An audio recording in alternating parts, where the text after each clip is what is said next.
Hey there, good morning everybody. John Macaluso here in the KOLD studio. It's been a pretty quiet day so far this morning, so just going to recap one big thing that happened last night that I think all of you are very happy about, and then of course talk about some of the events happening today and take a look at the weather. Of course, one of the biggest things that I want to share with you guys, if you haven't already heard, you're about to hear it. University of Arizona knocked off UCLA, the third team in a row that is ranked that University of Arizona has beaten. Now that certainly means that we're going to be ranked, right?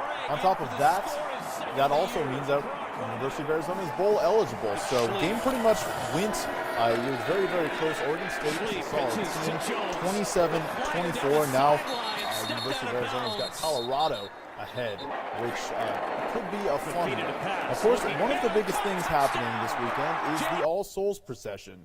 Now, basically, it's just a really great event. I'm very excited to go to it. It'll be my first year going, and it's starting in a different spot than it has in the past. In fact, they're expecting about 100,000 people at the event, and they're gathering near downtown. The route is going to start on Speedway and Grande Avenue west of I-10. The procession is going to go south to Congress before turning east, then south on Avenida del Convento. The grand finale site will be in the Mercado district, and there is still plenty of the procession happening this weekend. Now, if you are planning on attending the All Souls procession, there are going to be plenty of road closures in the area. We've got that at KOLD.com. There's plenty for me to list, but it'll probably be easier for you guys just to check out KOLD.com.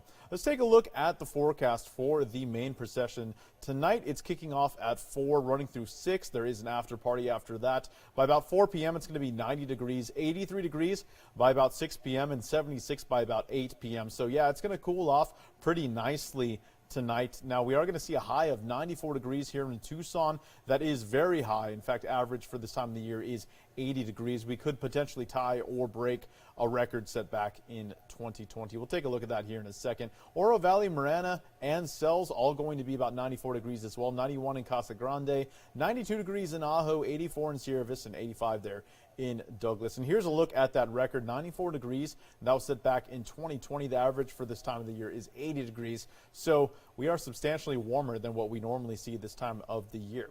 We're this warm because of this ridge of high pressure. You can see that darker orange color that is seated right over the Tucson area. That's why we've been so warm over the last couple of days. The good news is if you're ready to start feeling that fall temperature again, we got a little bit of a taste of it last week. Good news is that it's going to be returning thanks to this ridge of, or this trough rather, that'll be coming into our area. We're going to really start feeling its effects on Wednesday, and it's going to bring some wind, some lower temperatures. Overnight, early morning lows are going to dip into the high 50s.